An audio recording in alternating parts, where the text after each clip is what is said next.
안녕하십니까? 안녕하세요. 반갑습니다. 네, 네. 또 계시록 13장의 코미디를 네. 오늘 또 하려고. 예. 한번 또 달려보도록 하죠. 그러게요. 예, 예. 자, 계시록 13장 두 번째 시간입니다. 네. 계시록 13장 10절. 사로잡힌 자는 사로잡혀 갈 것이요 칼에 죽을 자는 마땅히 칼에 죽을 것이니 성도들의 인내와 믿음이 여기 있느니라. 성도들 중 사로잡힐 자, 칼에 죽을 자가 나옵니다. 네. 그리고 인내와 믿음을 요구합니다.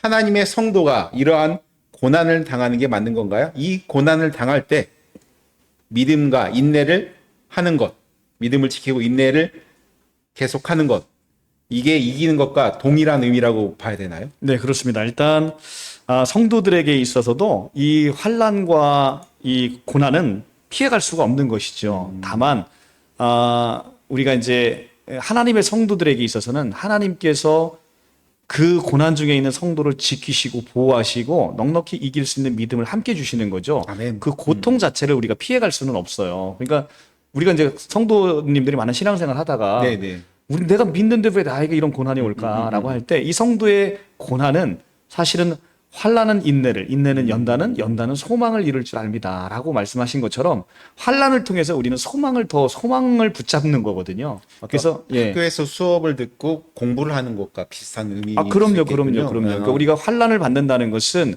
그래서 환난 중에도 우리가 기뻐할 수 있는 건 그 환난 중에 하나님께서 우리에게 하나님이 살아계시고 이 환난 중에 나와 함께 하시면서 내가 이 환난을 넉넉히 이길 수 있는 믿음을 함께 주시구나. 그러면 하나님의 살아계심을 느낄 수 있고 성령께서 내 안에서 역사하셔서 우리가 이 넉넉히 이길 수 있는 믿음을 함께 주실 수 있다는 거죠. 아멘. 예, 그렇기 때문에 우리 믿는 자들에게 있어서도 이런 환난은 얼마든지 있고 다만 이 환난 중에 있는 우리에게 있어서 네. 이 환난과 고난을 넉넉히 이길 수 있는 믿음의 힘도 함께 주시는 거죠. 그러니까 환란을 주지만 그 네. 환란이 그렇게 크게 어렵지 않겠네요. 결국 믿는 성도들에게는. 당연합니다. 믿는 성도들에게 있어서는 베드로가 성령을 받기 전에 육신으로 하려고 예수님을 따라다니면서 세상 사람들이 다 주를 버릴지라도 나는 죽기까지 주를 따르겠다라고 호언장담했던 거 아닙니까? 그렇죠. 아니 주여 죽지 마시옵소서 그랬을 그러니까요. 뿐 아니라 칼을 들고서 말고의 귀를 자르기도 하고 그럴 예. 정도로 열성이었죠. 예. 그런데 그런 베드로도 사실은 예수님이 잡히는 걸 보고 예수님을 저주하며 3번 부인한단 말이에요. 그렇죠. 그렇기 때문에 우리가 육신으로 하나님의 말씀을 따라가는 거에 한계성을 보여줘요. 수제자인 베드로도 안 돼. 네. 베드로가 누굽니까? 예수님이 무려 3년 반을 양육했던 수제자 아닙니까? 더군다나 예수님이 천국 열쇠도 없다고 할 정도로 그러니까 대표성 있는. 그런 베드로도 안 된다는 거 아닙니까? 네. 그러니까 이건 너희가 할 수 있는 게 아니라 하나님의 성령이 임재하면. 그래서 베드로가 그런 베드로 3번이나 부인했던 베드로가 어떻게 바뀌었는지를 우리가 사도행전을 통해서 보면 알겠는데 네네네네. 성령의 권능을 받고 나면 베드로는 바뀌는 거예요. 베드로가 한번 설교하면 3,000명이 3,000명이 회심하는 역사가 일어나고 결국은 베드로는 어떻게 죽었습니까? 예수님과 똑같이 죽을 수 없다 그래서 십자가에 거꾸로 못 박혀 죽은 거 아니겠습니까? 그 사이에 네. 시간이 40일밖에 차이가 안 나거든요. 사실. 그렇죠. 예. 그런데 그 네. 성령의 역사로 인해서 이제 베드로가 바뀌어지는 거예요. 40일 전에 예수님 욕하면서 부인했던 베드로가 40일 후엔 3,000명을 회개시킬 정도로. 그렇죠. 그러니까 인내와 믿음은 결국은 그것으로 인해서 성도가 이기는 것과 같은 의미를 가지고 있는데요. 우리가 요한일서를 한번 보고 가면 더 좋겠어요. 네네. 요한일서 5장 요한일서입니다. 5장. 3절부터 5절까지. 요한일서 5장 3절입니다. 하나님을 사랑하는 것은 이것이니 우리가 그의 계명들을 지키는 것이라. 그의 계명들은 무거운 것이 아니로다. 무릇 하나님께로부터 난 자마다 세상을 이기느니라. 세상을 이기는 승리는 이것이니 우리의 믿음이니라. 예수께서 하나님의 아들이심을 믿는 자가 아니면 세상을 이기는 자가 누구냐. 아멘. 예수께서 세상을 다 이겨놓으셨어요. 그러네요. 예. 그렇기 때문에 그 세상을 이기신 예수를 믿는 믿음이 결국은 우리의 모든 환난과 고난 가운데 우리를 이기게 만드는 믿음의 힘이라는 거예요. 그러니까 결국 우리가 세상을 이기는 것은 너 자신에게 있는 게 아니라 너 안에 하나님께서 선물로 주신 하나님의 아들을 믿는 그 믿음, 그것으로 인해서 그러니까 성령의 하시는 역사임을 요한일서는 더욱 명백하게 우리에게 알려주고 있는 거죠. 성도한테 고난이 온다고 해서 네. 성도가 그것을 무서워하거나 그렇죠. 그것을 두려워할 이유가 없겠네요. 예, 사탄은 이미 머리가 밟힌 거예요. 예수 그리스도에 의해서 머리가 밟혔기 때문에 사탄이 아무리 우리를 유혹한다 하더라도 우리는 끝내 이 믿음을 지키고 승리하는 그것을 우리에게 이미 선물로 주셨기 때문에 그러면 당연히 이기는 것도 이기는 싸움이죠. 이기는 것도 성도에게 사실 선물과 같은 거군요. 아멘. 결국은. 그렇죠. 그러니까 이기는 그 선물을 법칙으로 이미 주셨어요. 아, 그러니까 우리는 이 믿음을 붙잡고 있으면 그냥 믿음으로 승리하는 길로 가는 거예요. 아멘. 승리의 깃발을 이미 얻고 쟁취하고 싸우는 싸움이라는 거죠. 그러니까 네. 그러면은 별로 그 어떤 고난이나 죽음마저도 목 베이는 그 칼로 목 베이는 것마저 두려울 게 없겠네요. 그렇죠. 이제 그 힘도 다 주시는 거죠. 그러니까 베드로가 그렇게 겁쟁이였던 베드로가 예수님의 11제자가요. 네. 다 처참하게 죽었잖아요. 그렇죠. 근데 그 누구도 그 죽음 앞에서 두려워하는 사람이 없다는 거죠. 근데 오히려 그것이 성령의 힘인 거죠. 기뻐했겠는데요. 그렇죠. 그게 이제 우리 육신으로는 감히 흉내도 낼 수 없는 일을 감당할 수 없는 일을 성령께서 하시면 그 일을 거뜬하게 하는 거예요. 아니 근데 가만 보면 이런 것도 있어요. 네. 세상 사람들이 우집사 우리 또 신천지인들이 우리 네. 우집사의 별명이 뭔지 알아요? 뭐 우개굴. 아, 개구리. 예, 예, 개구리. 네. 맨날 와가지고 그렇죠. 개굴 한다 그래서 우개굴이라고 하는데요. 진짜 처음 듣는 거예요? 아니야. 그 뭐 뱀이라고도 부르고 뭐 그렇죠, 그렇죠. 예. 그런데 세상 사람들이 보면 야 저렇게 멸시받고 조롱받고 저희를 과연 저 무슨 왜 하나? 예, 저희를 왜 할까? 저게 감당이나 될까? 네. 그런데 하나님의 기뻐하시는 일, 성령을 받아서 하는 일이면 그렇죠. 이 일이 거뜬히 되어진다는 아멘. 거예요. 그렇죠. 우리가 그걸 경험으로 알 수 있잖아요. 물론입니다. 이게 사람으로의 네. 힘으로 하면 야 저걸 도대체 어떻게 할까라고 하는데 그게 성령께서 도우시는 역사의 힘이 있으면 정말 가볍게 느껴지거든요. 그렇죠. 예. 그걸 우리가 경험으로 알 수 있듯 결국 성령 받은 사람들의 이 환난과 고난을 겪는 그 힘은 성령의 역사다. 변호사님도 마찬가지니까. 아, 그러니까 맞아요. 맞아요. 오늘 이렇게 맞습니다. 피곤하신데도. 네, 맞습니다. 제가 어젯밤 네. 한숨을 못 잤어요. 아이고. 30분도 못 잤어요. 아, 이런. 30분도 못 잤는데 지금 이렇게 힘이 나는 이유는 뭐냐면 네. 하나님께서 성령. 기뻐하시고 성령께서 기뻐하는 이 일이 힘을 나게 하는 원동력인 거죠. 아멘. 네, 그런 그렇죠. 거죠. 자, 네. 근데요. 지금 아주 은혜로운 말을 들었잖아요. 네, 네, 이 네. 구절을 읽으면 근데 네. 신천지에서는 개혁 성경 기준으로 네. 이걸 보거든요. 아, 네. 개혁 성경으로 읽어드릴게요. 사로잡는 자는 사로잡힐 것이요 칼에 죽이는 자는 자기도 마땅히 칼에 죽으리니 성도들의 인내와 믿음이 여기 있느니라. 개혁 성경에는 네. 오히려 반대처럼 돼 네. 있어요. 네. 그래서 완전히 반대된 해석처럼 들리는데 이제 신천지에서는 이걸요 장막성전에 그 하나님의 성도들을 괴롭히는 청지기 교육원이 42달이 지난 후에 심판을 받게 될 텐데 성도들은 그때까지 인내하고 믿음을 지키라는 말로 그렇게 해석을 해요. 네, 네. 그러니까 신천지 교리에 네. 부합하는 설명이네요. 그러니까 예. 반대로 지금 신천지는 그렇게 해석을 하는데요. 그렇다면요. 사도 요한 2000년 전에 환상을 보고 계시록을 기록했을 거 아니에요. 그렇죠. 그러니까 기록할 당시 하나님이 주신 환상을 보고 기록했을 텐데 네. 성도들의 환난과 성도들을 괴롭게 하는 존재의 심판 중 네. 자, 성도들에게 오는 환난 네. 혹은 성도를 괴롭게 하는 그 원수들의 심판 예. 둘 중에 어떤 걸 본 것일까요? 그리고 사도 요한이 본 환상이 실상으로 새 요한이 그것을 겪게 된다면 본 그대로 이루어져야 되는 거 아닙니까? 맞습니다. 근데 제가 여러 번역본을 다 봤는데 이 개혁 개정처럼 네. 성도들이 그렇게 죽임당하고 사로잡히고 고난받는 거예요. 네. 모든 번역본이. 그렇죠. 개혁 성경만 다른 뉘앙스처럼 보여요. 그렇죠. 맞습니다. 그러니까 우리 성경의 번역본이 좀 예. 너무 아쉽게 번역된 게 너무 많잖아요. 근데 예. 그런 것들을 이제 원어 성경과 영어 성경과 여러 가지 번역본을 같이 보게 되면 쉬운말 성경이나 이런 것들 번역본을 다 보게 되면 이 의미가 어떤 의미인지를 쉽게 알 수 있어요. 그러면 사도 요한이 본 거는 네. 성도들의 고난을 받겠습니까? 아니면 성도들을 그 고난 성도들을 그 괴롭게 하는 그 자들의 심판을 받겠습니까? 아, 성도들의 고난을 보는 거죠. 그럼 본대로 돼야 되는 거 아니에요? 아, 그렇죠. 맞아요. 당연합니다. 본대로 안 됐으면 이것만 가지고도 네.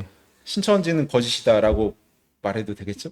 당연합니다. 아, 신천지가 요한계시록을 푸는 것 중에서는요, 진실된 게 거의 없어 보여요. 그러니까요. 예, 그러니까 거의 검증을 해보면 하나부터 열까지가 다 거짓임이 드러난단 말이에요. 네. 예, 그러니까 우리 성도님들이 제발 무엇인가를 이야기할 때 거짓이라고 그냥 단정 짓지 마시고 스스로가 확인해 보셔야 되잖아요. 스스로가. 저는요. 네.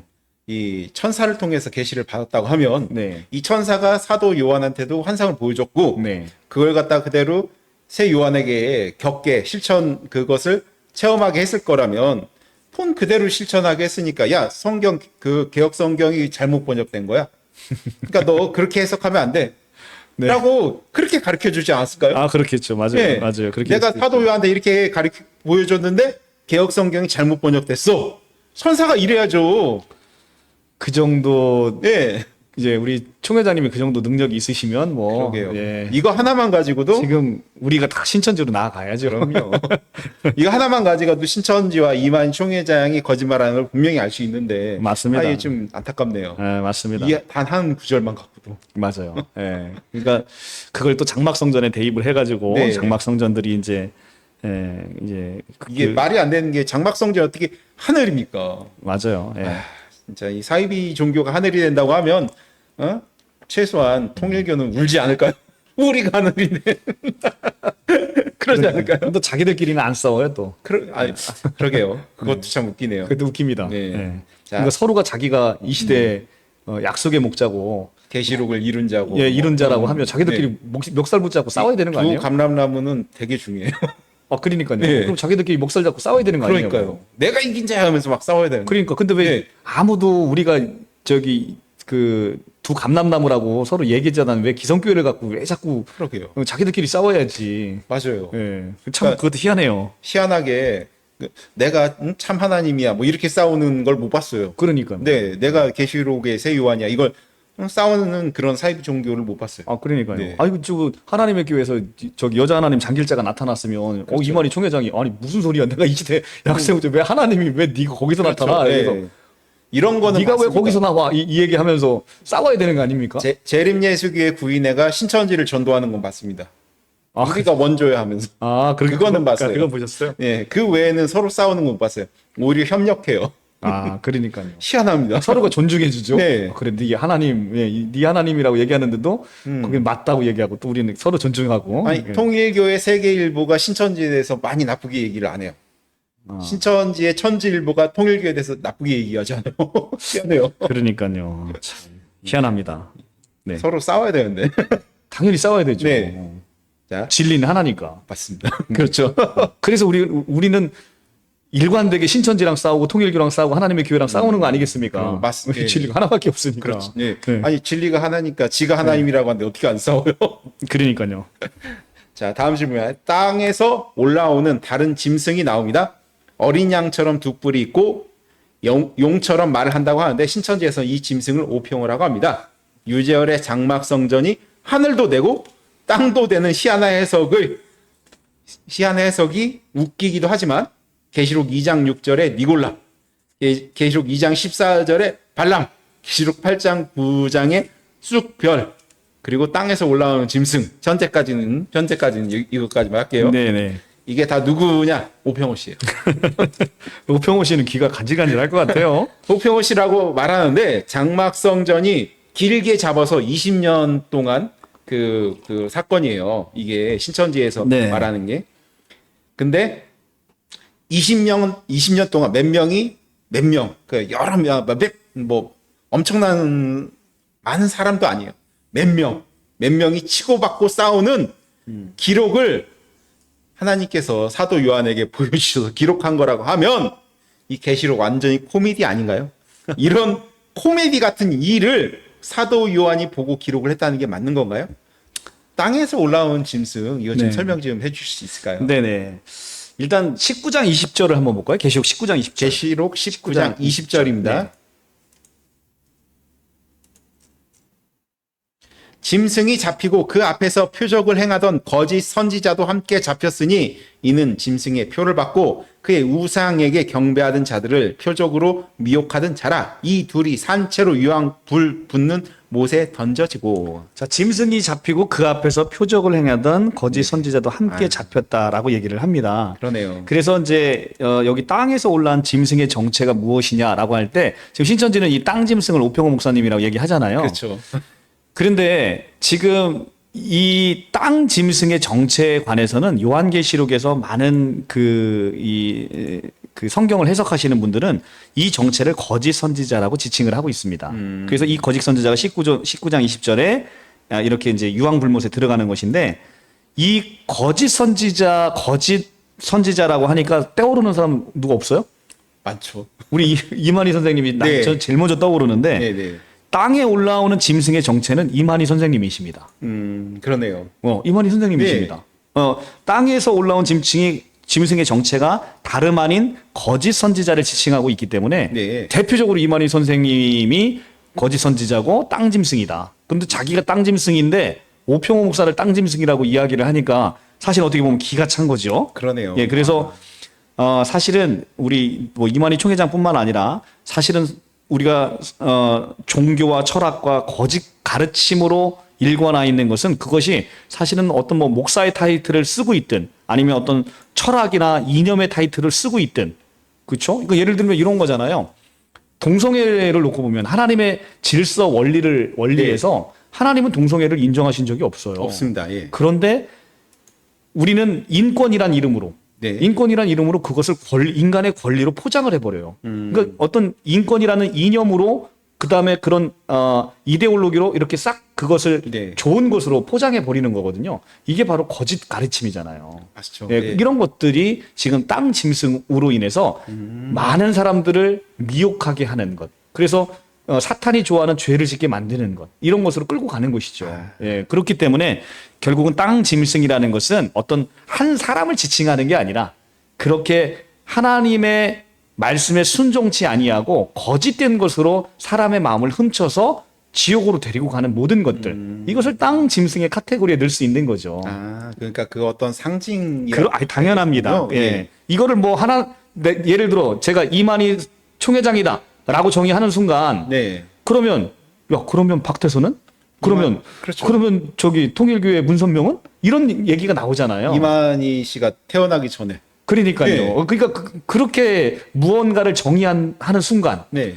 나머지 거는 아닌 게 되니까 그렇죠. 예. 성경은 그런 식으로 해석하면 다 100% 틀리는 거예요. 100% 틀리는 겁니다. 근데 그러겠네요. 그거를 오평호라고 하니까 네. 아니 그럼 오평호 나타나기 이전에 요한계시록에서의 땅 짐승은 전혀 없었던 거예요? 그래야죠. 그렇죠. 근데 네. 예, 그렇게 성경을 해석하니까 그것이 다 틀린다는 거죠. 네. 그러니까 뭔가를 하나 내가 정답으로 정해 놓으면 나머지 건 다 틀리는 것이기 때문에 우리는 그걸 정답으로 정해 놓을 수 없는 것이고 그 상황에 따라서 이 시대의 거짓 목자의 가장 선두주자는 누굽니까? 이만희 총회장이죠. 그렇죠.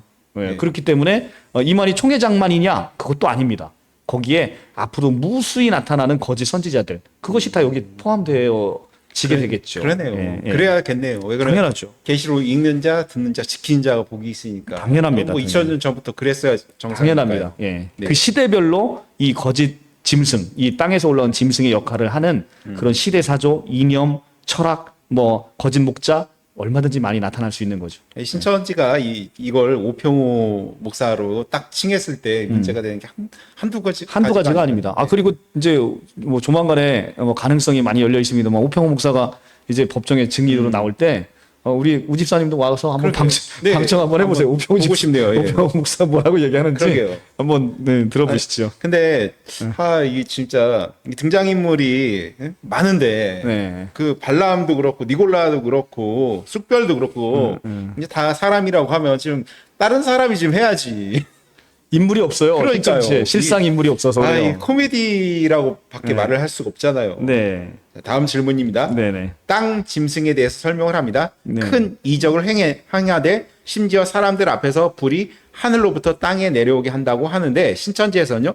오평호 목사가 불같은 교리를 전하여 그 교리로 하늘 즉 장막 성전의 사람들이 배도하게 되어 땅의 사람이 되는 것이라고 말합니다. 신천지의 주장대로면요. 장로교의 예정론을 듣고 사람들의 마음이 변화된다는 것인데 홍정갑 변호사님이 이제 개인적으로 생각하시기에요. 장로교의 예정론이 성경적인가요? 유재열의 비유풀이를 듣던 사람들이 칼빈의 예정론을 듣게 되면 마음이 변하여 장로교인이 된다는 것에 대해서 어떻게 생각하시나요? 네. 참 재미난 질문입니다. 네, 이게 지금 그렇죠. 네, 네, 이게 원래 이제 사실 이 장로교에서 이야기하는 칼빈의 예정론은 사실 장로교에 다니는 분들도 많은 분들이 이걸 오해하고 있는 것들이 굉장히 많아요. 사실 잘 모르시는 분들이 더 많아요. 그렇죠. 그러니까 이 예정론을 마치 어떤 운명론과 그런 결정론과 혼동하시는 분도 너무 많고요. 그렇죠. 우리가 이제 예정론에 관련해서 사실은 이것을 좀 제대로 이해하려면 하나님의 이제 구원의 경륜이 우리를 하나님께서 선택하셔서 우리를 구원하기로 작정하신 하나님의 구원의 경륜이 언제부터 시작되어 있는지를 먼저 보는 게 중요합니다. 그래서 우리 에베소서 1장 3절부터 7절의 말씀 한번 좀 볼까요? 예배소서 1장 3절에서 3절부터입니다. 예, 3절부터 7절의 말씀. 찬송하리로다. 하나님 곧 우리 주 예수 그리스도의 아버지께서 그리스도 안에서 하늘에 속한 모든 신령한 복을 우리에게 주시되 곧 창세전에 그리스도 안에서 우리를 택하사 우리로 사랑 안에서 그 앞에 거룩하고 흠이 없게 하시려고 그 기쁘신 뜻대로 우리를 예정하사 예수 그리스도로 말미암아 자기 아들들이 되게 하셨으니 이는 그가 사랑하신 자 안에서 우리에게 거저 주시는 바 그의 은혜의 영광을 찬송하게 하려는 것이라. 우리는 그리스도 안에서 그의 은혜의 풍성함을 따라 그의 피로 말미암아 속량 곧 죄사함을 받았느니라. 아멘. 1장 4절만 한번 다시 한번 읽어주시죠. 곧 창세 전에 그리스도 안에서 우리를 택하사 우리로 사랑 안에서 그 앞에 거룩하고 흠이 없게 하시려고 5절. 그 기쁘신 뜻대로 우리를 예정하사 예수 그리스도로 말미암아 자기 아들들이 되게 하셨으니 아멘. 아멘. 자, 그러니까 우리를 예정하신 게 언제 예정하셨대요? 지금 성경은 창세 전이네요. 창세전에. 네. 창세전에 하나님께서 그래서 이제 칼빈의 예정론을 좀 이해하는 것은요. 이런 거예요. 하나님이 나를 사랑하셨어요. 네. 하나님이 나를 사랑하셔서 나를 구원하시기로 작정하시고 하나님의 아들을 삼으셨잖아요. 네네네. 근데 그것이 언제부터 있었냐? 내가 세상에 태어나기도 저는 물론이고 이 우주 만물이 탄생하기도 전부터 하나님은 나를 사랑하셨대요. 네네네. 이게 얼마나 놀라운 하나님의 사랑의 고백이에요. 그렇죠. 그리고 하나님께서 너 우성균 내가 너를 구원하기로 작정하고 내가 너를 아들 삼기로 작정했어. 아멘. 그래서 하나님의 뜻을 세우셨기 때문에 그 뜻에 따라서 반드시 내가 너를 아들 삼는 거예요. 거기에는 하나님의 이 예정하신 가운데는 우리 자유의지를 전혀 손상시키지 않으세요. 네. 우리가 자유의지로 우리는 결정한 것 뿐인 건데 자유의지로 우리는 결정했지만 우리 자유의지를 따라서 하나님의 구원의 경륜을 이루어 가시는 거예요. 그러니까 그게 놀라운 하나님의 신비인 거죠. 하나님은 전지전능하신 분 아니겠습니까? 그렇습니다. 예. 누가 어떻게 어떤 행동을 하고 어떤 반응을 보일지도 다 눈처럼 훤히 보시는 분이잖아요. 아멘. 그래서 우리의 자유의지를 손상시키지 않으시고 우리가 자발적으로 하나님을 믿고 순종하는 것처럼 보이지만 그 안에는 하나님의 우주전부터의 놀라운 계획이 있다. 그래서 하나님의 이 장로교의 예정론은 미래를 바라보는 게 아니고요. 항상 지금 내가 구원받은 백성이 과거에 하나님의 사랑을 되돌아보면서 얼마나 하나님이 오래전부터 나를 구원하기로 작정하시고 나를 사랑하셨는지를 보는 거거든요. 아멘. 그러니까 사실 은혜가 넘치잖아요. 그렇죠. 그러니까 유재열의 비유풀이 장막성전에서 아무리 듣는다 하더라도 사실 은혜의 복음을 직접 들으시면요. 우리 성도님들이 하염없이 눈물을 흘리지 않을 수 없어요. 제가 네. 사역을 통해서 직접 경험하고 있고 체험하고 있는 거예요. 사실 저는 제가 체험한. 그렇죠. 그래서 우리 신천지에 15년 이상 계신 성도님들 나오셔서 또 10년 이상 되신 성도님들 나오셔가지고 하시는 말씀이 이렇게 은혜롭고 이렇게 정말 아름다운 복음의 진리를 진작 알았다면 신천지에 미혹되지 않고 그렇죠. 들어가지 않았을 텐데 그 허망한 비유풀이에 빠져들지 않았을 텐데 하면서 굉장히 아쉬워들 해요. 그게 바로 이 칼빈이 얘기하는 하나님의 예정. 창세전부터 너를 내가 지명하여 불렀나니 넌 내 것이다. 라고 하는 하나님의 그 구원의 높은 경륜을 전혀 이해하지 못하는 거죠. 이걸 들으면 와, 뭐 유재열의 장막성전의 비유풀이든 신천지의 비유풀이든 그 허접한 것은요. 그냥 사그리 들어갑니다. 아니 네. 신천지의 네. 그 주장이 맞다고 해도 네. 사실 네. 그 칼빈의 예정론이나 아니면 5대 강령 이런 것들이 성경적이라는 걸 인정할 수밖에 없어요. 그럼요. 근데 예. 상담소에서 그거 갖고 상담하거든요. 그렇죠. 그러니까 깨져서 나오는 네. 거 아니겠습니까? 그래서 상담소에서 그거 듣고서 그래서 개신교에서 믿는 걸 믿어야 되는구나라고 신천지인들이 회심을 해요. 그렇죠. 네. 네, 당연합니다. 당연히 유재열의 장막 쓴 사람들한테 이걸 가르쳤다면 그렇겠지만 아쉽게도 제가 알기로는 이걸 안 가르쳤어요. 맞아요. 네. 네, 네. 그러니까 참 그나마도 가르쳤으면 좋았을 텐데. 제가 하나만 여쭤볼게요. 네. 이게 돌발 질문인데요. 네네네. 칼빈의 예정론이요. 칼빈이 예정론을 발명했을까요? 발견했을까요? 좋은 질문이십니다. 네.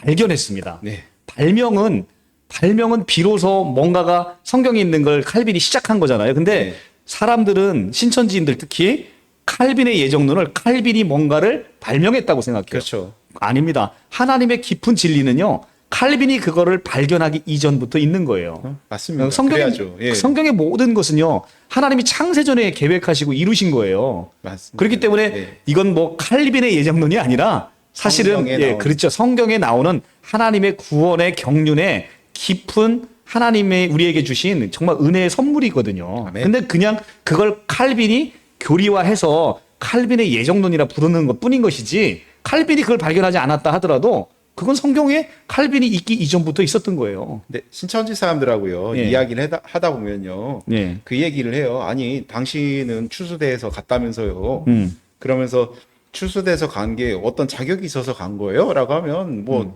처음에는 행설수설하다가 진짜 하나님 날 택하셨으니까 갔죠.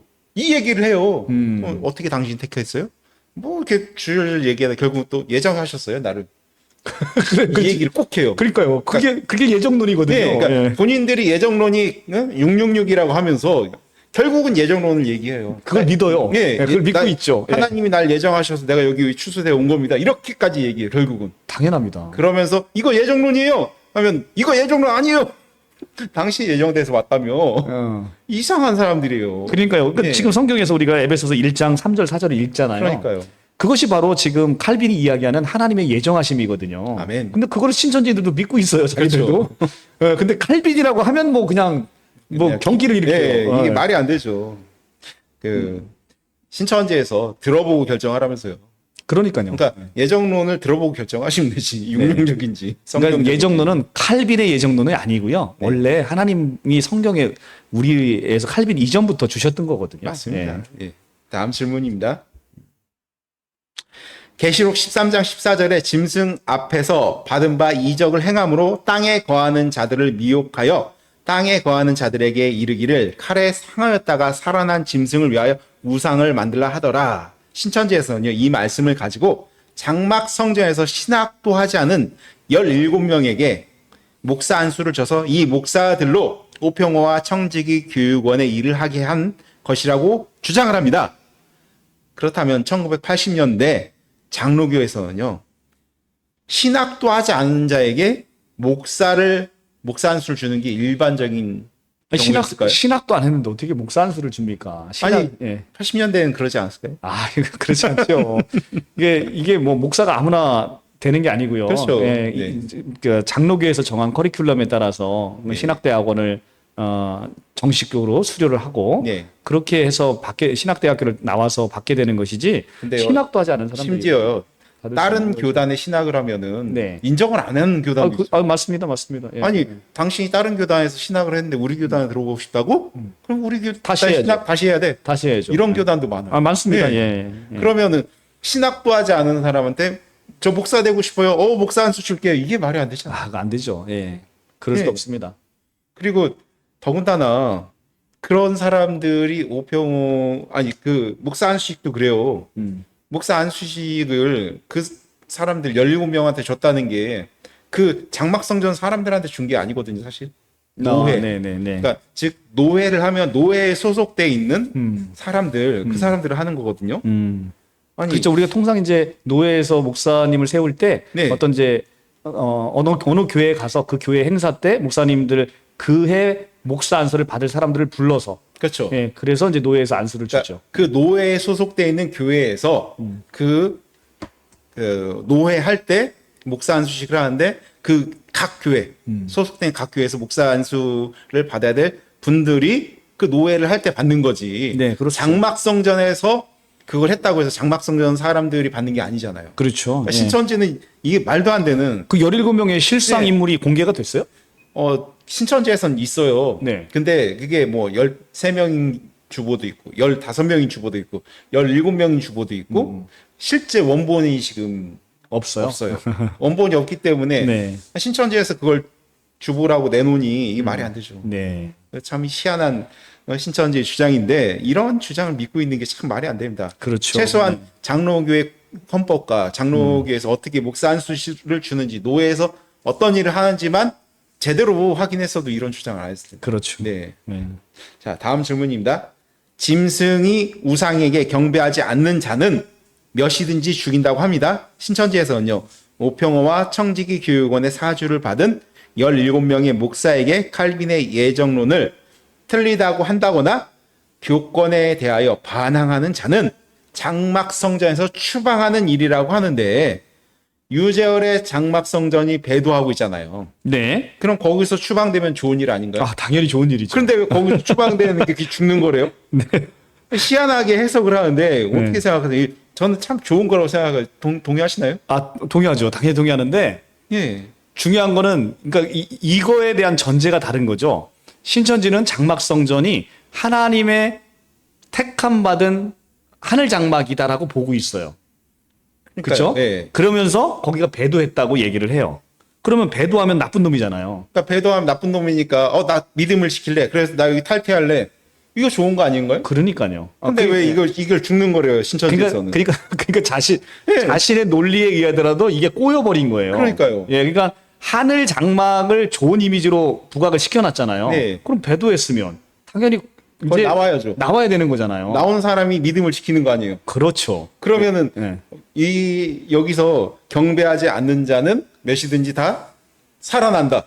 그렇죠. 이렇게 성경에 기록돼 있던지. 예, 예. 그렇죠. 그렇게 돼야 맞는 거죠. 그렇죠. 우리 입장에서 보면. 예, 그런데 신천지는 이 개념 자체를 그 장막성전의 그 대한예수교 장로회로 이삭교회로 변경하는 것을 이 장막성전을 멸망시키는 행위라고 하잖아요. 그렇죠. 예. 아니 근데 장막성전이 잘 있다가 멸망시켰으면 그럴 수 있어요. 근데 네. 장막성전은 한 번의 프로세스를 거치잖아요. 배도라는 프로세스를. 네, 네. 그러면 이미 장막성전은 당연히 배도를 했으니까 어떻게 돼? 멸망받아도 예. 마땅한 거잖아요. 네, 네, 네. 멸망받아도 마땅한 것이면 그건 잘한 일인데 그렇게 한 거를 멸망자래요 또. 그러니까요. 예. 그렇죠? 그러면 멸망자고 그러면 이 멸망자라고 규정한 게 잘못된 거잖아요. 맞죠. 그죠? 배도자를 멸망시킨 건 잘한 거니까. 그럼 맞습니다. 근데 이 그렇죠. 멸망자를 이만희 총회장이 이겼대요.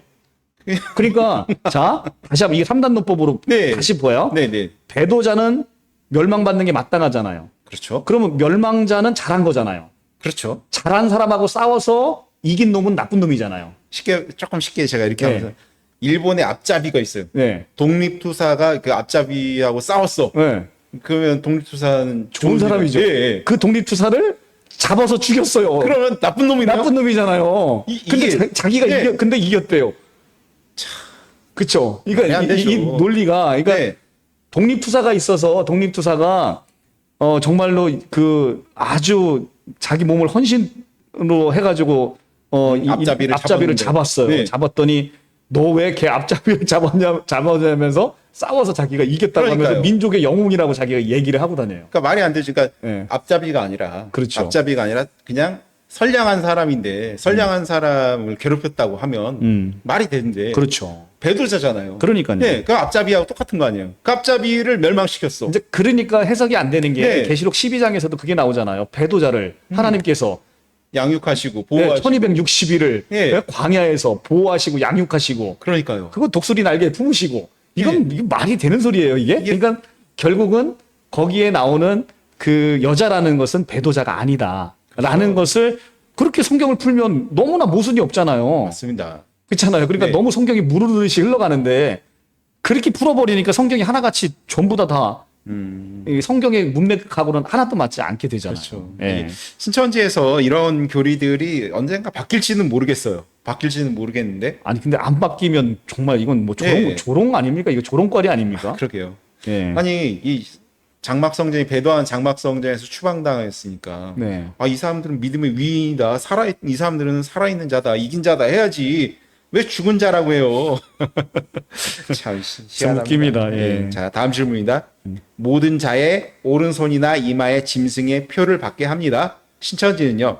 여기서의 모든 자, 유재열의 장막성전이라고 말합니다. 이 모든 자가. 네. 이게 맞는 건가요? 계시록 6장 15절에 땅의 임금들, 왕족, 장군, 부자, 강한 자, 모든 종, 자유인 이렇게 모든 사람에 대해서 이렇게 지금 표현을 하고 있는 거를 똑같이 계시록 13장에서 이야기를 하고 있는데 네. 이미 계시록 6장의 계시록이 모든 인류에게 하신 말씀이라는 거를 이미 알고 있는데 그렇죠. 계시록 그래서 읽고 듣고 지키는 자가 복을 받는데 단지 유재열의 장막성전과 신천지 사람들만 네. 딱 띄어서 그 사람들이 모든 자 이게 말이 됩니까? 모든 자라고 하면 예. 전 인류를 말해야 될 거 아니에요. 최소한 당연하죠. 예. 당연하죠. 예. 근데 신천지의 성경 해석대로라고 하면 결국은 이 성경의 모든 역사가 지금 서울의 과천에 1964년부터 네. 그죠? 그때부터 있는 그 사람에게만 한정이 되는 거잖아요. 그 전에는 구원도 없었고요. 아, 그러니까요. 그 전에는 아무것도 없는 게 돼요. 그러니까요. 예. 그게 말이 안 되잖아요. 그러면 예수님이 내 죄 사함 받으니라 그리고 구원을 선포하셨는데 네. 이미 구원을 선포하셨는데 그 사람들은 다 어디 가고 넌 나와 함께 낙원에 있으리라 했는데 그 강도는 어디 갔으며 제자들이 죽어서 도대체 어디가 있는 거예요? 그러니까요. 그게 그 예. 모든 것이 신천지의 교리에 의하면 설명이 하나도 안 되잖아요. 저는 신천지 교리에서 제일 크게 문제되는 게 에녹이에요. 에녹. 아, 네. 에녹이 죽음을 보지 않고 천국에 갔잖아요. 네. 그러면 신천지에서는 육체 형생이 없다면서 지금까지 육체 형생이 없었대요. 네. 그럼 에녹은 죽음을 보지 않았는데 육체가 죽은 거예요? 사는 거예요? 라면 신천지가 어버버그래요. 아니 죽음을 보지 않았으니까 육체가 죽지 않았다는 거 아니에요. 분명히 그렇죠. 성경의 기록대로. 그럼 에녹은 죽지 않았어요? 아, 에녹 그럼 육체 형생한 거네요? 그러면 신천지가 그걸 인정을 해야 되는데 또 그걸 인정을 안 해. 이게 말이 되냐고요. 네, 그러네요. 좀 웃긴 얘기 하나 해드릴까요? 네네. 여호와 증인에서는요, 이 에녹을요, 네. 에녹이 자기가 죽었는지 살았는지 모르게 하나님이 에녹을 죽이신 거래요. 아, 그래요? 네. 그래서 에녹이 죽임을 보지 않았다는 건 그 엄청난 고난을 당하면서 죽게 되는 그 고통을 하나님이 미리 죽여서 없앤 거래요. 그래서 성경에 이야기하고 있지 않은 것들을 계속 자의적으로 그러니까요. 설명하는 거죠. 뭐. 그러니까 여호와 증인도 똑같이 육체 형생이 없다고 지금까지 없었다고 얘기를 하니까 에녹이 죽음을 보지 않고 옮긴 거를 그런 식으로 하나님이 에녹을 죽이셨는데 그 죽음의 고통을 당하지 않았기 때문에 죽지 않았다라고 말한 거다.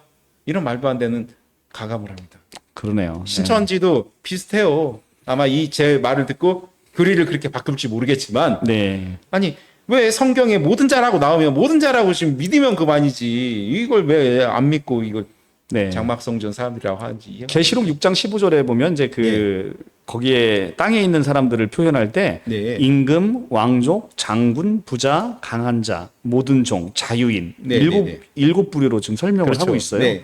근데 일곱이라는 숫자를 이용해서 일곱은 완전 수잖아요. 그렇죠. 예수님께서 나에게 죄 지은 자를 내가 몇 번이나 용서하오리까 7번을 70번이라도 하오리까라고 묻잖아요. 네네네. 그래서 그 7번을 70번이라고 하는 것은 7이라는 완전 숫자를 이용해서 77이 49, 490번만 용서하라는 얘기가 아니라 네. 70번을 70번을 용서하라는 건 완벽하고 또 완벽하게 용서하라는 얘기잖아요. 그렇죠. 그렇듯이 여기서 7이라는 숫자를 굳이 맞춘 이유는 땅에 있는 모든 족속을 이야기하기 위해서 그 부류를 7이라는 숫자의 유대인의 이 게마트리아를 이용해서 하는 숫자 개념이잖아요. 네. 네, 그러니까 이런 문학적인 기법을 전혀 이해하지 못하니까 신천지가 엉뚱한 해석을 하는 거죠. 그렇죠. 그러니까 신천지가 이걸 좀 네.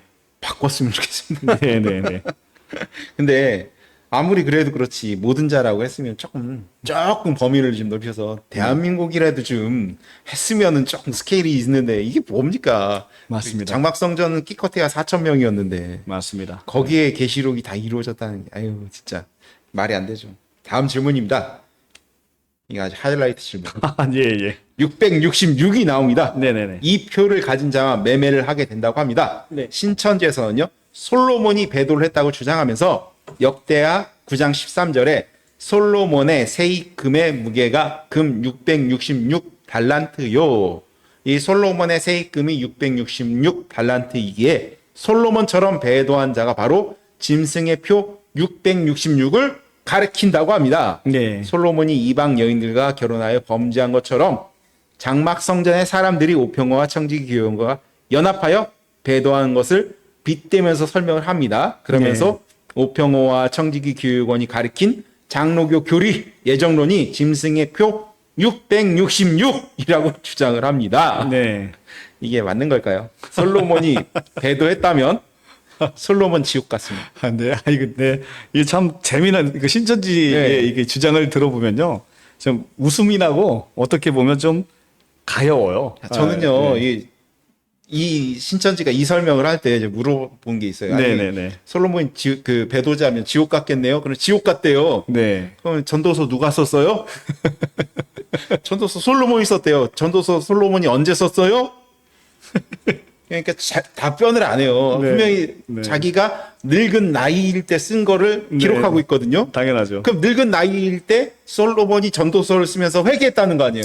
네. 본인이 어떻게 신앙생활을 해야 되는지 전도서에 또 나와 있고, 맞습니다. 네. 그러면 회개했는데, 마지막에 회개했는데, 천국 못 갔다면 그게 더 이상한 거 아닌가요? 아, 엄청 이상한 거죠. 아니, 십자가상의 강도도 낙원에 가는데? 그러니까 맞습니다. 네. 솔로몬이 회개하고 전도서 쓰는 사람인데 지옥에 가는 게 이상하지 않습니까? 맞습니다. 네. 저는 솔로몬 천국에 있다고 생각합니다. 아니, 당연합니다. 네. 저도 당연히 솔로몬은 구원받은 사람이고요. 근데 솔로몬이 이제 성경에서 보면 하나님께 지혜를 선물 받아가지고 네. 솔로몬 이전도 솔로몬 이후도 이렇게 지혜가 풍부한 사람이 없다라고 말씀하실 만큼 하나님께서 굉장히 큰 지혜를 주셨죠. 그래서 솔로몬이 하나님께 내가 듣는 귀를 달라. 네. 나에게 그래서 이 많은 재판을 할 수 있도록 듣는 귀를 달라고 해서 하나님께서는 지혜를 이제 부어 주셨던 건데요. 그런 솔로몬이 결국은 나중에는 하나님을 의지하지 않고 이방 여인과 결혼한 거 맞아요. 그리고 네. 성경에서 세 가지를 금했는데 그 여자, 그 다음에 군대, 그 다음에 은 이것을 세 개를 말 안에 그러니까 은과 금은 하나로 치고 오케이. 그 다음에 아내를 세 가지를 금했어요. 그렇죠. 그것은 뭐냐면 하나님을 의지하지 않는 것에 대한 불순종의 표징이거든요. 그러니까 즉 말 같으면은 하나님 의지하지 않고 병력을 그렇죠. 그쵸. 병력을 의지하기 예, 병력을 의지하게 되는 것이고요. 여자를 또 이방 여자를 그렇게 많이 하게 되면 하나님은 당연히 멀어질 수밖에 없으니 그렇죠. 금하셨겠군요. 그렇죠. 그래서 네네. 만약에 은과 금도 마찬가지. 네. 이 돈의 재물이 눈이 어두면 하나님이 멀어지잖아요. 그래서 이스라엘 왕의 조건은 이 세 가지를 멀리하라고 했는데 이 세 가지를 가장 많이 하는 사람이 솔로몬인 건 맞아요. 그래서 솔로몬이 자신의 나중에 이런 모든 것들을 솔로몬 1장 2절 전도서 1장 2절에 그 유명한 말씀 나오잖아요. 헛되면 모든 것이 헛되도다. 그러니까 인생이 가장 많은 것을 세상 것에 가서 많은 걸 누려본 솔로몬의 노후의 고백은 내가 세상 것의 모든 걸 다 가져봤는데 이 솔로몬의 영광은 부질없구나. 나는 그 인생의 그런 회개와 회한을 담고 있는 것이죠. 들꽃이 입은 들꽃마저도 솔로몬이 네. 입은 것보다 더 그게 아름답다고 하셨는데 그러니까요. 그 정도로 네. 솔로몬의 영광이 사람이 보기엔 대단한 건데 하나님 보시기엔 그냥 한낱 그렇죠. 한낱 그냥 훅 날라버리는 먼지와 같은 건데. 예, 꽃과 같이 그냥 시들어버리는 예. 인생이라는 게 그런 거잖아요. 그래서 우리가 솔로몬의 그것을 보면서 우리는 이 솔로몬의 마지막에 그 인생의 고백을 보면서 우리가 헛된 것에 소망을 두고 살아가는 사람들의 최후가 어떤 것인지를 우리가 보게 되는 것이고요. 그러니까 솔로몬이 예. 잘하고 못할 거를 떠나서 그럼요. 예. 솔로몬이 666달란트의 세입금이 있다고 해서 솔로몬 666을 상징하는 게 된다는 게 말이 안 되지 않습니까? 그러니까 이게 그러니까 솔로몬에서 나오는 666의 상징은 뭐냐면요. 네. 그것이 그만큼 하나님에게 멀어져 있다라는 것을 숫자로 나타나는 거예요. 네. 그러니까 아까 하나님을 의지하지 말아야 될 세 가지를 이야기할 때 은과 금을 이야기한 이유는 뭐냐면 너 많이 의지하면 의지할수록 나하고 멀어지는 거야. 그렇죠. 라고 하는 거잖아요. 그걸 이제 666으로 표시한 것이거든요. 그래서 하나님 말고 이 땅에서 힘과 보물같이 여겨서 그것으로 자신의 행복과 만족의 근거를 삼으려고 하는 모든 것, 그 모든 악한 세력의 총칭의 숫자가 바로 666이라는 숫자예요. 그러니까 하나님 아닌 것에 소망을 두고 그걸 의지하려고 하는 모든 것은 666에 들어가는 것이죠. 그렇죠. 그런데 그 666의 숫자가 참 재미난 게 뭐냐면 777에서 하나씩 빠져요. 그러네요. 예, 777에 하나씩 빠져서 마치 하나님과 같이 모든 것에 나의 욕망을 채워줄 것 같은 것인데 알고 봤더니 하나씩 다 빠진 부질없는 헛되니라는 네. 이 모든 것에 채워지는 숫자. 그것이 바로 666이죠. 굉장히 재미난 게 아닐 수 네네. 없습니다. 그리고 이제 사실 또 이 666이라는 것은 이제 유대 문화에서 이제 게마트리아라고 해서 숫자를 통해서 이제 나타내는 의미가 있는데 그것에서 이제 네로 황제 이름을 게마트리아로 적용해 보면 666이라는 숫자가 나온다라고 학자들이 이야기를 해요. 네. 그래서 사실은 이 요한계시록 당시에 믿는 사람들이 지금 핍박하고 있는 가장 지금 흉악한 이들을 괴롭히고 있는 게 누구냐면 바로 로마 군대란 말이에요. 로마 황제로 비롯되는 로마 군대가 이스라엘을 압제한단 말입니다. 그 중에서도 가장 악명 높았던 사람이 누구냐면 네로 황제예요. 그렇죠. 예. 그러니까 이스라엘 백성 입장에서는 가장 지금 사탄같이 보이는 사람이 누굴까요? 네. 바로 네로 황제 아니겠습니까? 맞습니다. 그래서 이 666을 네로 황제로 적용하는 사람도 있는데 그런데 제가 이제 누누이 말씀드리지만 666이 네로 황제다라고 성경에 규정 짓는 건 이런 건 다 옳지 않다는 거예요. 그 당시는 네로 황제일 수 있어요. 그런데 이 시대는 이만일 수 있는 거죠. 그렇죠. 그러니까 그게 상황에 따라서 우리를 무엇인가를 예를 들어 신천지에 계시다가 나오신 분들 이 시대 666이 누굽니까? 이만희 총회장이죠. 그렇죠. 예. 이만희 총회장보다 자기의 영혼을 빼먹은 사람이 누가 있어요? 맞습니다. 예. 그러면 이만희 총회장이 짐승이고 666. 그렇죠. 짐승이고 땅에서 올라온 짐승이고 666이고 일곱 머리 열 뿔이고 그죠? 네, 맞습니다. 그러니까 이 모든 것이 시대마다 다 있어야 되고 사람마다 다 있어야 됩니다. 그렇죠. 그렇게 네. 되는 것이죠. 예, 그렇게 성경을 해석해야 되는 것인데 한 사람으로 정의해 놓으니까 다 틀리는 거죠. 그렇죠. 그래서 이 666에 대한 올바른 설명을 부탁드릴 건데요. 네. 신천지에서는 기독교에서는요. 네. 짐승의 표를 666 바코드 혹은 베리칩이라고 가르친다고 주장을 해요. 네네. 혹시 그렇게 주장하신 적 있나요? 전혀 없습니다. 기독교 아니세요? 기독교인이 맞습니다. 근데 왜 그렇게 주장 안 할까요?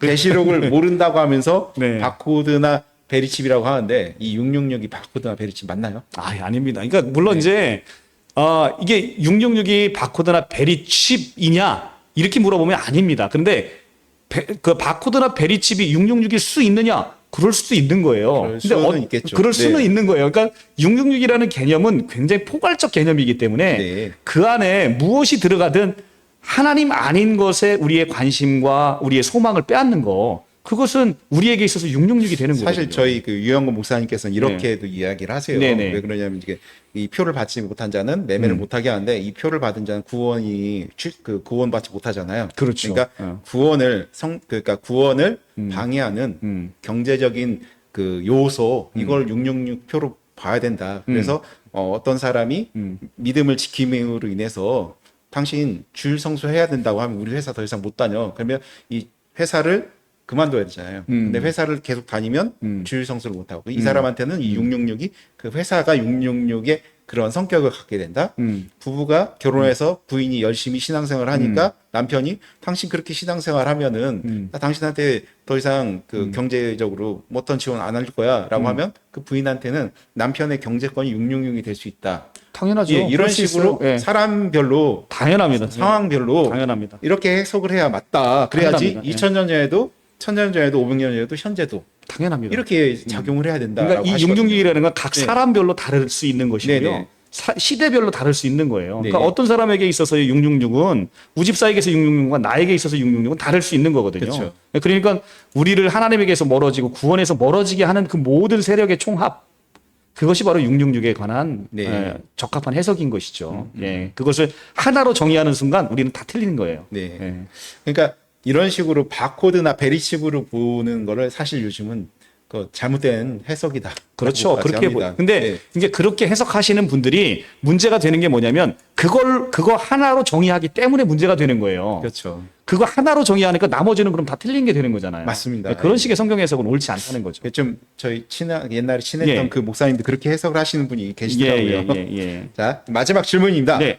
계시록에 나오는 숫자가 상징적인 의미인 것을 신천지인도 인정을 합니다. 그런데 어느 숫자는 상징이고 또 어느 숫자는 실제라고 주장을 하는 게 너무 웃긴 점이 많습니다. 가령 계시록 13장 5절에요. 또 짐승이 과장되고 신성 모독을 말하는 입을 받고 또 42달 동안 일할 권세를 받으니라. 여기서 42달은요. 계시록에서 다른 표현으로는 1260일이라고 합니다. 그렇죠. 신천지에서 주장하는 멸망의 기간이 42달이거든요. 네. 근데 신천지에서 이렇게 주장해요. 1980년 9월 14일부터 1984년 3월 14일이라고. 그래서 네. 1984년 3월 14일이 신천지의 창립일이에요. 네. 웃긴 게 뭔지 아세요? 네. 모르겠습니다. 그걸 날짜를 계산하면 1271일이 나옵니다. 날짜로 1260일이 안 나오고 1271일. 네. 그러니까 신천지가 이걸 성경대로 주장을 한다고 하면요. 신천지의 창립일은 1984년 3월 3일이 돼야 돼요. 그래야 1260일이 되니까. 네, 그러네요. 42달 1260일. 그걸 실제수로 보니까 네. 실제 이렇게 해야 되는데 아니 신천지가 42달 1271일 이렇게 한 적이 없어요. 42달 1260일. 그러면 이게 말이 안 되잖아요. 그 날짜를 안 세본 거를 우집사님한테 딱 걸린 거죠. 그렇죠. 아니 제가 센 건 아니에요. 세신 분이 있더라고요. 아, 그러니까요. 그러니까 어쨌든 누군가 네, 셌잖아요. 네. 근데 그걸 딱 걸린 거죠. 세신 분한테. 네. 예. 자, 신천지가요. 계시록을 마음대로 해석하고 상징과 실제를 가지고 장난을 친다면 계시록 22장 18절 내가 이 두루마리의 예언의 말씀을 듣는 모든 사람에게 증언하노니 만일 누구든지 이것을 외에 더하면 하나님의 이 두루마리 기록된 재앙들을 그에게 더하실 것이요 만일 누구든지 이 두루마리 예언의 말씀을 제하여 버리면 하나님이 그 두루마리에 기록된 생명나무와 및 거룩한 성에 참여함을 제하여 버리시리라. 이 말씀대로 되는 거 아닙니까? 현재 남아있는 신천지인들에게요 해주실 말씀이 있을까요? 네. 계시록을 가감한다고 네. 가감하는 것에 굉장히 두려움을 갖고 있어요. 신천지인들. 그러게요. 그렇죠? 그러면서 가감을 해요. 그런데 성경에서 저는 여태까지 요한계시록을 해석하면서요. 네. 신천지처럼 요한계시록을 가감 많이 하는 데를 본 적이 없어요. 그러니까요. 예. 그러니까 신천지는 요한계시록에서 전혀 이야기하고 있지 않은 것을 이야기하면 전부 다 이걸 가감하는 거잖아요. 그렇죠. 근데 거의 뭐 한 90% 넘게는 가감하는 것 같아요. 근데 정작 자기들만 모르는 거죠. 그래서 정말로 실제 수라고 이야기를 하면 정말 실제적으로 1260일이 되어야 되잖아요. 네. 42달이 되어야 되잖아요. 그러니까요. 그런데 그것도 안 맞추면서 누군가가 나중에 숫자를 세어보니까 이 당황하고 네. 땀만 삐질삐질 흘리는 거죠. 아니 예. 상징이니까 42살도 상징이고 1260일 상징이니까 상징이라고 하면 끝날 거를 그렇죠. 실제 수라고 하니까 문제가 되는 거 아니에요? 그러니까요. 근데 네. 그 실제수라고 하는 것은 결국은 계시록 7장 때문에 그거를 포기하지 못했던 거죠. 그러니까 그렇죠. 예. 12,000씩 14만 4천 이거를 실제수로 봤기 때문에 나머지 것들도 실제수라고 보는 것을 지금 그걸 포기하지 못하고 있다 보니까 그런 함정에 빠지는 거예요. 네. 이 신천지 분들이 최소한 그 한번 날짜 좀 딱 세어보고 네, 맞습니다. 본인들이 세어보고 아니 진짜 아니, 근데 1200 저도 오늘 알았어요. 네. 1260일이 안 되는 거. 그러니까요. 근데 왜 그러냐면 31일도 예. 있고 28일도 있잖아요. 그러니까요. 그러니까 그러니까요. 그걸 그렇게 날짜를 다 세보면 이 42달이 1260일인 건 곱하기 30이거든요. 그러니까요. 그러니까 실제 날수하고 11일이 차이 나는 거죠. 그러니까. 오늘 우리 신천지 성도님들 반드시 네. 강사님한테 꼭 물어보세요. 네. 1260일이 실제수 맞나요? 그렇죠. 이렇게 물어보세요. 그러니까 42달이 실제 수 있고 1260일이 실제 수면 그 실제 수의 날짜하고 동일해야죠. 그러니까요. 그 멸망의 기간이 네. 과연 1260일 맞나요? 라고 좀 더 물어봐야죠. 웃긴 거 말씀드려도 될까요? 네네. 신천지의 창립일이요. 1984년 3월 14일은 정한 거예요. 네? 정했다고요. 아, 3월 14일 날 네. 창립을 한 게 아니라 네. 3월 14일로 정한 거라고요. 84년 3월 14일로 정한 거라고. 정한 거예요. 네. 그게 더 웃긴 거 아닙니까? 그렇죠. 그것도 웃긴 거죠. 그렇게 정했으면은 성경대로 날짜 계산해서 정해야지. 42달이 1260일이잖아. 그런데 42달이 1260일이니까 3월 3일이야. 이랬어야죠. 그렇죠. 어차피 정하는 건데. 3월 14일로 정해서 그러니까 우 집사님 말씀은 비로소 네. 그때 시작된 게 아니다 이런 얘기를 하시는 거죠? 그렇죠. 그러니까 그날 딱 창립 예배를 드리면서 신천지가 만들어진 게 아니에요. 그날. 그러니까요. 그날로 정한 거예요. 근데 아마 신천지인들은 그런 것도 모르실 거예요. 아는 분들도 있고 모르시는 분들도 있고 한데 그렇게 정할 거면 어쨌든 1260일 맞춰야죠. 중요한 건 성경적이지 않다는 거죠. 그렇죠. 예, 그건 분명한 거예요. 그러니까 이 성경적이지 않은 신천지에 음. 계시면 결국 이렇게 될 거 아닙니까? 그렇죠. 생명나면서 재앙을 벌였든지 예, 재앙이 더하든지 우리 신천지에 계시면 제가 누누이 얘기했지만 신천지는요 100% 제가 장담드리지만 적그리스도예요. 그렇죠. 그러니까 이 시대에 우리 영원한 목자이신 예수 그리스도를 약속의 목자로 따르지 아니하고 이만희 총회장을 이 시대 약속의 목자로 따르는 적그리스도 중에 적그리스도입니다. 속히 나오셔야 됩니다. 아니, 솔직히 이 질문하는 사람이 많아요. 네. 아 신천지가 틀리면은 도대체 나보고 어디 가라는 거야? 어디가 맞는 거야? 라고 질문을 해요. 제가 그래서 그거에 대해서 제가 답을 드렸어요. 네. 여러분들 기성교회에 대한 극도의 혐오감을 느끼시잖아요. 네. 신천에서 그렇게 교육했기 때문에 그렇습니다.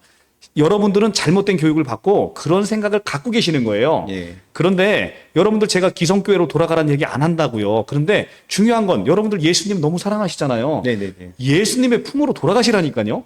그래서 교회 다니지 마시고 예수님의 품으로 먼저 돌아가세요. 예수님의 품으로 돌아가셔서 말씀을 다시 한번 틀린 말씀을 다시 정립해 보면 교회가 사랑스러워질 거예요. 저절로 교회 나가고 싶은 마음이 저절로 생기실 거라고요. 솔직히 말해서요. 하나님 택한 자라고 하면요. 네. 교회로 데리고 오실 겁니다. 그러니까요. 그러니까 네. 그러니까 여러분 교회에 대한 거부감이 있으시니까 먼저 예수님의 품으로 돌아가라고요. 아멘. 예. 그것이 여러분들이 하셔야 될 일입니다. 그렇죠. 교회로 돌아가시를 생각하지 마시고 먼저 하나님의 품으로 돌아가세요. 예. 그러니까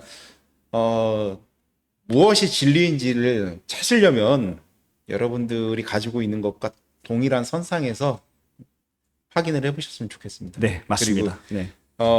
저는 가감하게 이렇게 말씀드립니다. 다른 복음 생명교회로 오세요. 네. 그리고 제가 있는, 언제든지 환영합니다. 제가 네. 있는 천안 빛과 소금의 교회로 오세요. 네, 언제든지 환영합니다. 네, 네. 오시면 되죠. 네, 그럼요. 그러면 또 이렇게 얘기해요. 거기가 진리면 다른 데는 비진리예요? 아닙니다. 이렇게 얘기할 거예요. 신천지 단호하게 이야기합니다. 네. 동일한 것을 동일하게 가르치기 때문에 그럼요. 그렇게 가르치는 교회라면 어딜 가도 똑같아요. 그럼요. 똑같은 걸 가르쳐요. 맞습니다. 신천지처럼 이 강사말 틀리고 저 강사말 틀리고 이러지 않습니다. 당연하죠. 네. 네. 그러니까 확인해 보시고 그다음에 이게 바로 예수님께 돌아오는 것이구나라는 것을 느끼시면 좋겠어요. 아멘. 솔직히 네. 말해서요. 전 이 바른복음 생명교회에 와서 이렇게 방송을 하잖아요. 네. 성도님들이 저를 너무 반갑게 맞아주시니까 네, 네. 근데 네. 왜 저를 이렇게 반갑게 맞아주시겠어요? 제가 무슨 그분들한테 뭐든 도움을 드리기 위해서요. 그분들 뭘 했겠어요. 근데도 불구하고 네. 그분들이 기쁨이 넘쳐서 그러잖아요. 네, 아멘입니다. 네, 저희 교회 성도님들은 네. 너무 잘 회복하시고요. 너무 은혜롭게 하나님 만나서 이제 새로운 생명의 기쁨을 찾고 계시는 분들이기 때문에 여러분도 같이 동참하실 수 있습니다. 그러니까 신천지에서 왜 그 고생하고 그렇게 불행하고 불안하게 사냐고요. 여기 그러게요. 오시면 행복한데. 그러니까요. 네. 그리고 결정적으로요. 우리 변호사님이 만난 거를 자주 사주십니다. 네, 네. 언제든지 오십시오. 네. 맛있는 거 사드릴게. 예. 그러니까 여러분들이 꼭 무엇인가 버려야 된다고 하면 나쁜 걸 버리시고 그럼요. 좋은 당연합니다. 걸 선택하세요. 네. 아멘. 그랬으면 네. 네. 너무 오늘 고생하셨고요. 별 말씀을요. 네. 다음 시간도 아주 재밌는 시간이 될 것 같습니다. 알겠습니다. 기대하겠습니다. 감사합니다. 그럼 다음 시간에 또 뵙겠습니다. 네, 감사합니다. 오케이.